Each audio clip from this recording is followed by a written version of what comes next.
This video is concerned with types of communications. Now, organizations can implement many forms of communication.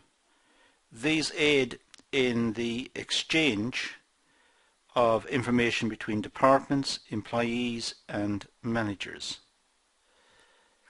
There are two types of communication methods individuals adopt to relay their messages. There's verbal and non-verbal. So communications methods could really bubble down to just two forms of communication. Verbal, which we will just say involves words, and non-verbal. Non-verbal communications can be actions or descriptions or body language. It can be some non-word based communication, which is non-verbal communication. So essentially we're talking about communications within organizations. If it's down a computer network, it's verbal. It may be a video, it may be sound, or it could be written. It's using words, so we classify it as verbal. Written communications on a computer system, an email, or a message of some sort is verbal. Non-verbal communications may be a look of anger, or a look of surprise, or a look of happiness, or it could be just allowing something to continue. It wasn't agreed, but the management has not stopped it from happening, so it's a non-verbal message that it's okay to continue doing whatever it was. It's non-verbal. So when we look at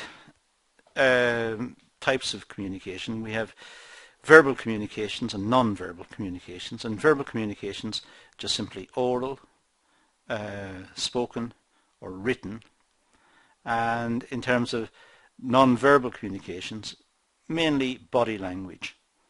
Or as I said earlier, it could be allowing something to continue without saying it, without formal approval. It just is allowed to continue. And that's a form of non-verbal communication. Let's look at verbal communications to start. The concept of verbal communication relies on the effective use of sound and language to express a message and ideas. So it's the use of sound, the sound of the words, and the use of a language such as English language, or Spanish, or Mandarin, or whatever language. It's the use, a structured use of sound to communicate a message. It works, generally speaking, alongside non-verbal communications in order for communications to be effective. So generally speaking, verbal communications is normally backed up by face-to-face meetings in which people's attitudes towards the message can be gauged more fully.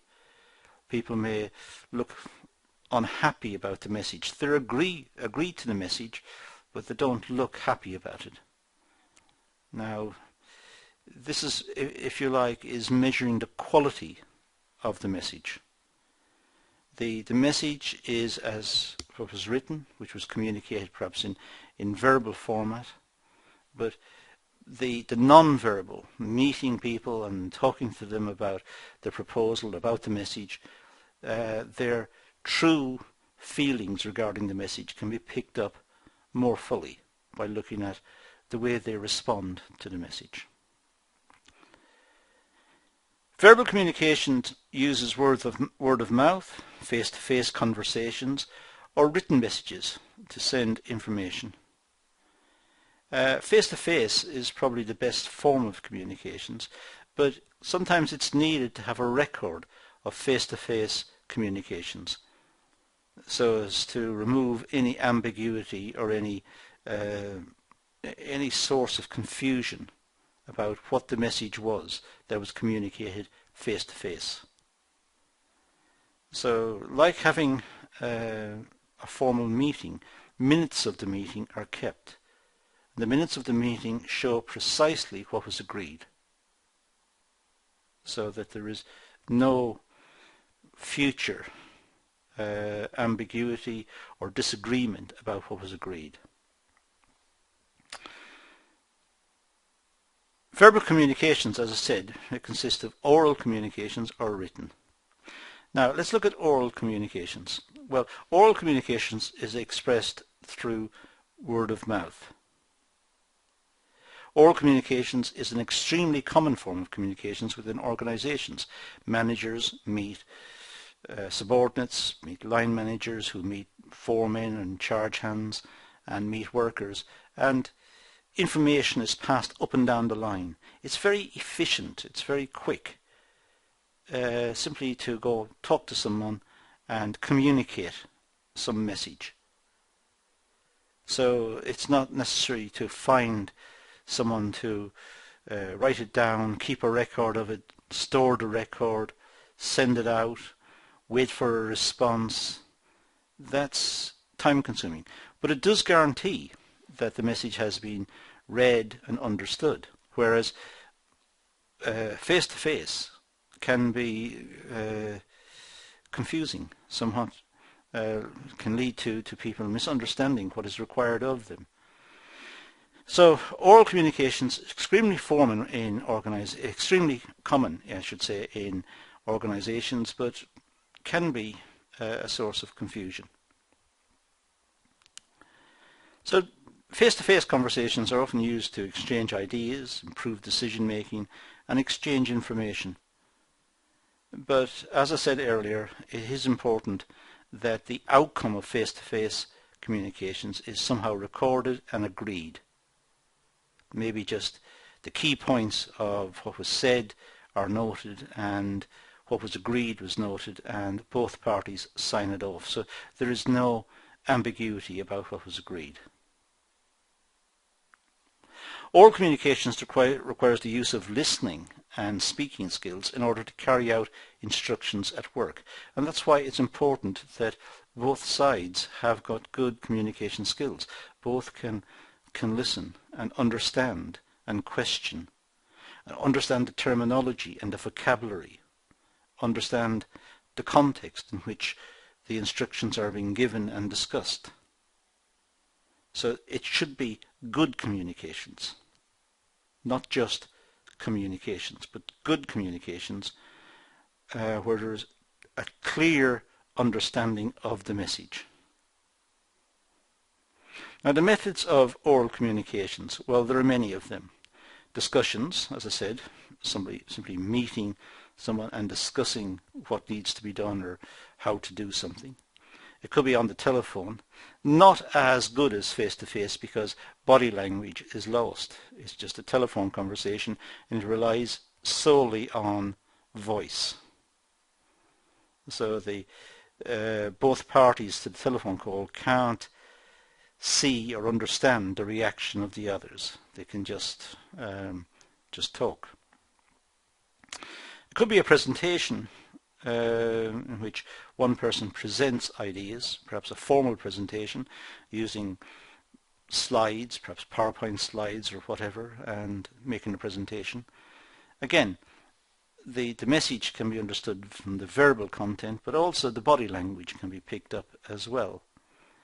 It could be video conferencing, becoming increasingly important, particularly as computer networks become more powerful. Video conferencing is becoming more useful, and again, facial expressions and interpretations of the message can be picked up more quickly by people participating in video conferencing, very similar to face-to-face conversations. The message could be in general across radio, or it could be within an organization posted on a notice board or made available on the computer network as an email to all employees, or some form of mass communications. So radio doesn't have to be radio as we understand it. It could be some sort of mass communication within the organization. It could be meetings where ideas are discussed, corporate ideas are discussed. And of course lectures, where usually more speculative material, more abstract material is discussed, and where perhaps the direction of the business or the importance of a concept can be discussed, usually in more abstract ways, but lectures could be used as well. So all of these are forms of oral communications. Now the advantages of oral communications, well, the oral communications is the most effective means of communications. It is most effective because the message can be communicated in words.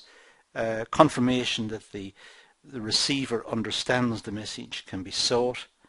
If there's an ambiguity and the receiver questions the message, then the sender can clarify the meaning of various terms, and this process may continue until there is understanding of the message. It allows for immediate feedback. When a message is imparted orally, the person receiving it, may question it, as I said, and seek feedback, question it and seek feedback on their questions and seek responses to their questions, so that there is understanding on both sides. And as I said, misunderstandings and conflict can be resolved through these discussions. And there is better interaction and decision making, because the parties to the decision can meet and talk about the issues and communicate openly about the issues, and it means a better form of communications. And confidential information can be treated more effectively. Assurances can be sought that the information will be kept secret and will be kept confidential. So confidential information can be dealt with in that way. The disadvantages of oral communications. Well, oral communication is only effective if the receiver has good listening skills and is attentive. So if the receiver is not paying attention, then the message may be lost, and that's a problem. Misunderstandings could develop if the sender is using inappropriate non-verbal communications along with oral communications. So non-verbal communication and inappropriate non-verbal communication. So if the sender is saying something but acting differently, acting in a way that suggests that the message is not to be taken seriously, then it can lead to confusion.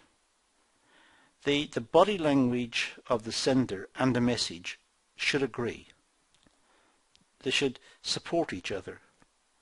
If the message is formal and important, it should be presented clearly and precisely, and the body language should support the importance of the message. So it's important to avoid any ambiguity in oral communications. And generally speaking, there's no record of the conversation, so this could lead to future issues.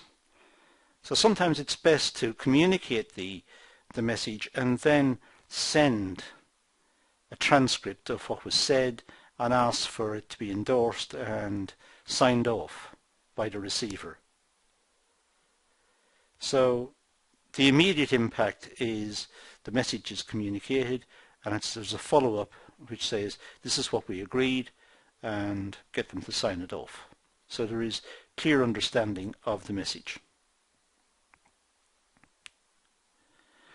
And of course, there's always the possibility of a personality clash. The sender and the receiver don't like each other. So the sender sends out the message, communicates the message, but the receiver doesn't like the person and therefore does not like the message and does not pay attention and tries to circumvent the message, tries to get round the message and not implement it or whatever, because there is a disagreement between the two parties. Now that is always an issue, and it means that senior managers must monitor the communications at all levels and make sure that it's being dealt with in the interest of the business and in the interest of the other employees. Written communications, well, these involve the use of words or symbols, facts, figures or other data.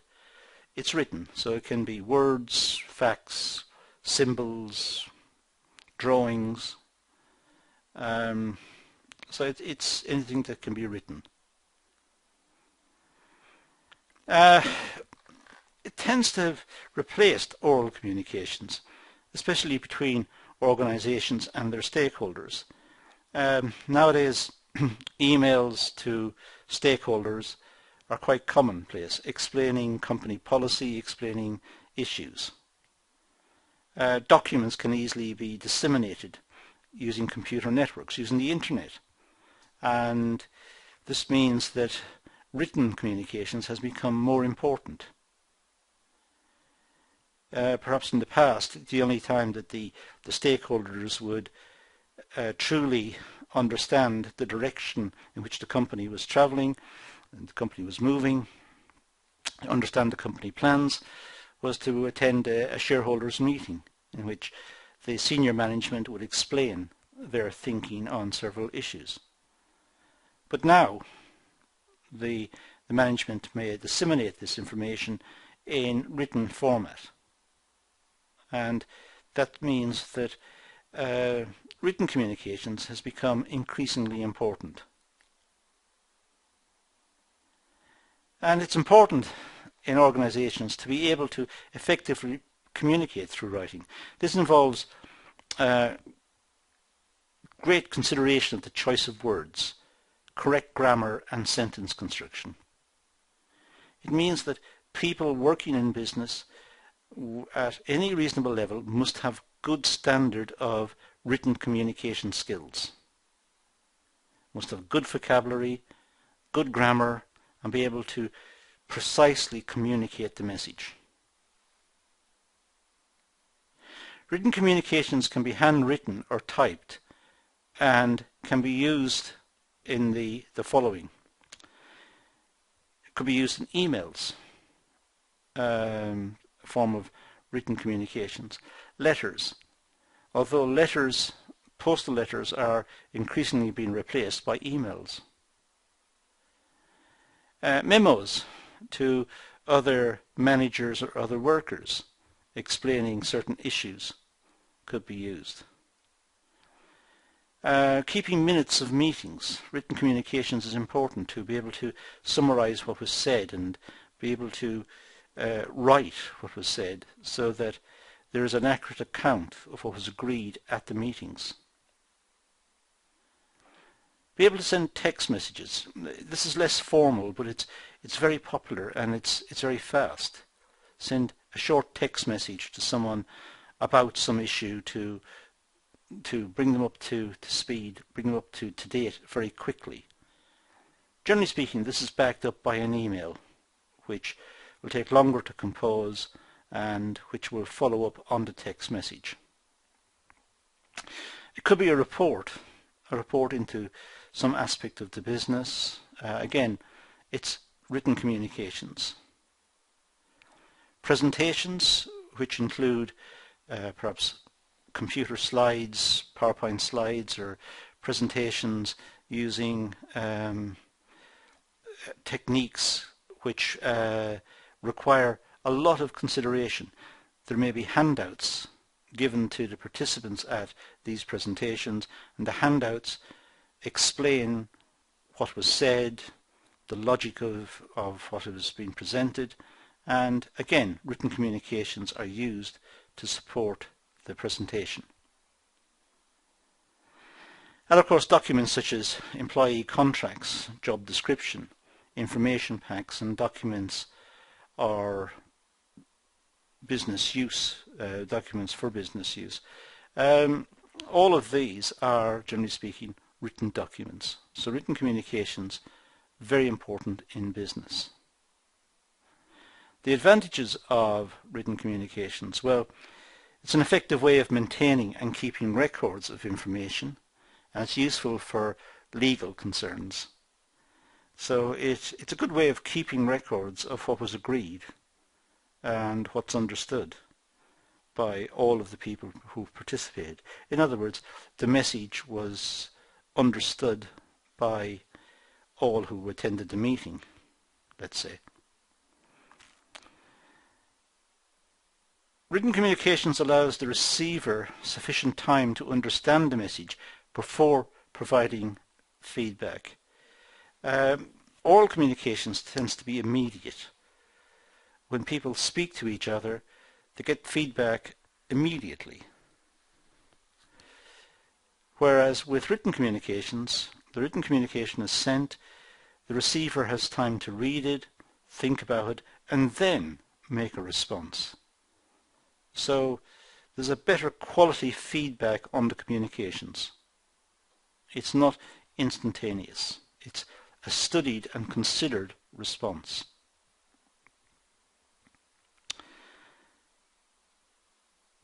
Generally speaking, it provides effective delegation. In other words, it's a good way of capturing an idea, writing it down, passing it to another, and they then consider it and perhaps pass it back. They are, in a sense, delegating the idea. They're passing down the idea. They're passing on the idea. It's coming from them to someone else. But of course it can come back in the form of feedback. But it's a good way of passing the information between them.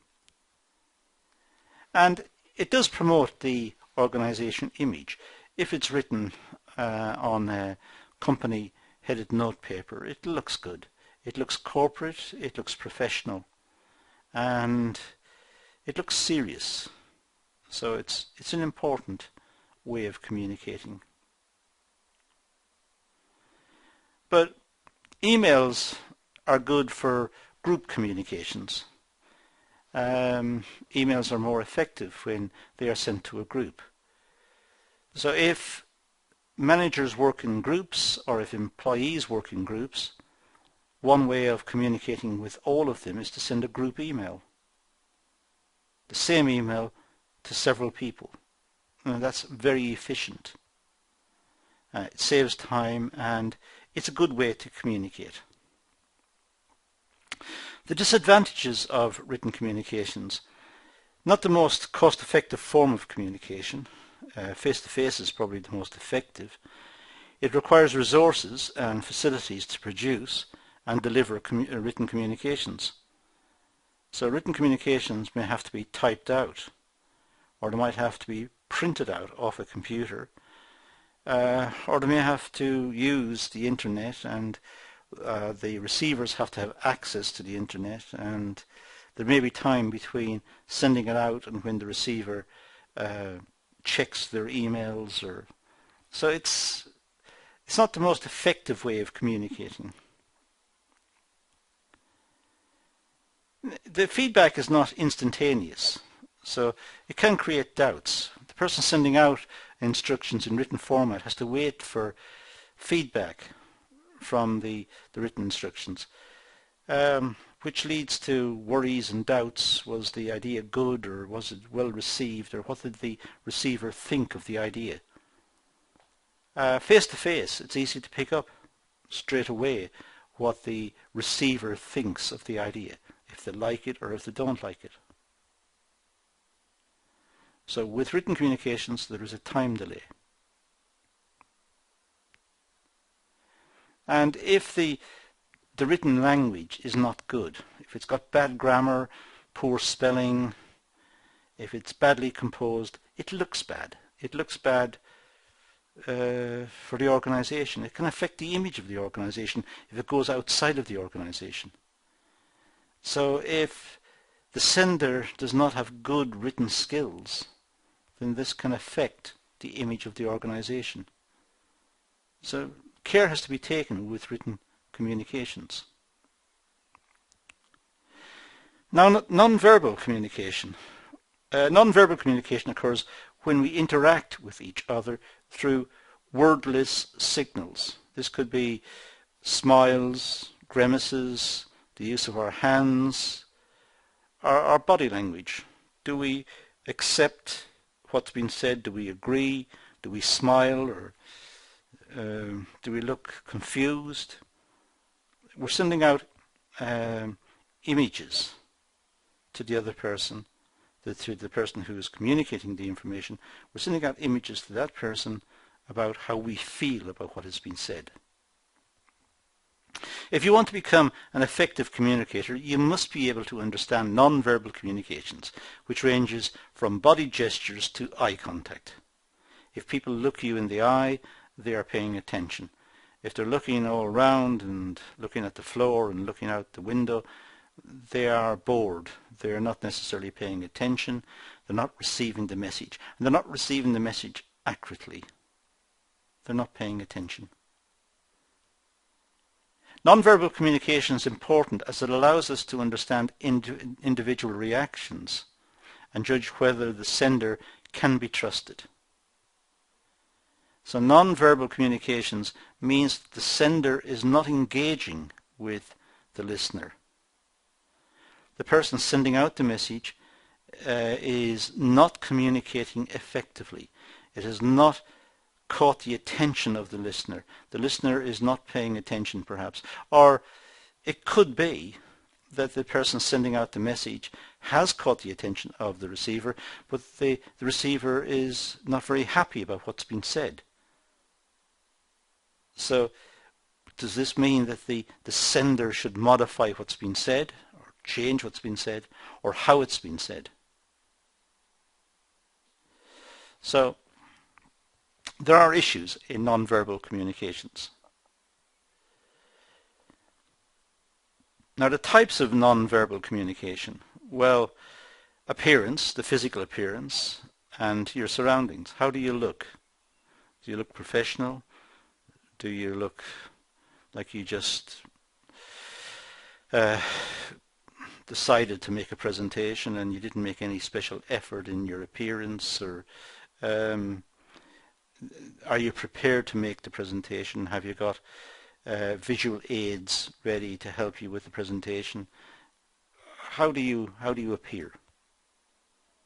Because the appearance will have an effect on the audience or on the other person.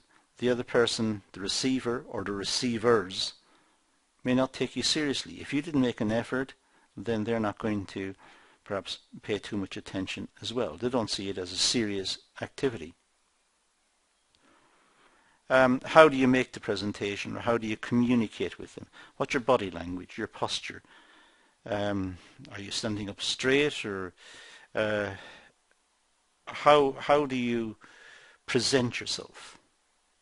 And what gestures are you making? How are you using your hands or your face? And where are you looking when you're making the presentation? If you're looking at the ground or the floor continuously, it means that perhaps you don't want to make the presentation. You're not communicating with the people. What's your facial expression?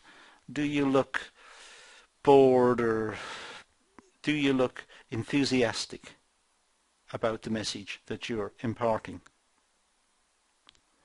Body language is important, and it might be best to practice before making a presentation, or before attempting to communicate with someone. What's the tone of voice and speed? If you're speaking very fast, it means you want to get the message over and done with. You're bored. It's not something you want to do. You just want to communicate it and go and do something else. You're not interested. It's not important. What's your tone of voice? Is your tone of voice boring? Are you just speaking about it, or are you enthusiastic? Are you interested? Because this will impact on the listener. If you're interested, they may become interested. If you're communicating precisely and clearly and at the right speed, they will perhaps listen and pay more attention. Now, the importance of communications medium or media. Communication is vital in order to carry out the daily routines of the organization. So it's important to have good communications. There should be a variety of communications mediums to ensure that there is smooth flow of instructions being received and delegated throughout the levels of hierarchy that exist within the workplace. There should be a whole variety of communication systems, ranging from face-to-face to emails to meetings to presentations. Mix it up so that the importance of communications is clearly understood at all levels of the organization, and communications is an ongoing process, and the efficiency and the effectiveness of communications should be monitored to make sure that the message is getting across.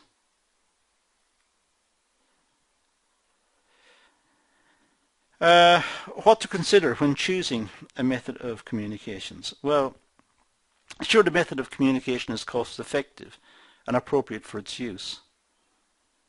Make sure it's cost effective. If it's a straightforward message, a simple message, then an elaborate presentation is not what's required. It's a straightforward, simple message, which may be communicated face-to-face or by email or by memo or by simple group discussion brought up at a weekly meeting of a particular group or whatever. So it has to be cost effective, and it has to meet the requirements of whatever is appropriate. And what is the employee preference and the type of information that is being delivered? Make sure that the information is relevant to the person receiving it. If the information is not relevant, it's not information really, it's data. But it's not going to be processed by the receiver because they're not interested. So perhaps talking to shop floor workers about corporate strategy is not what they want to hear. What they perhaps be more interested in is, when will the new machine arrive that will make their lives easier? Or when will the new pay scales be introduced in terms of remuneration? When will the hours of work be varied to give more flexibility? These are things which will interest them. So make sure that the message is relevant to the receiver.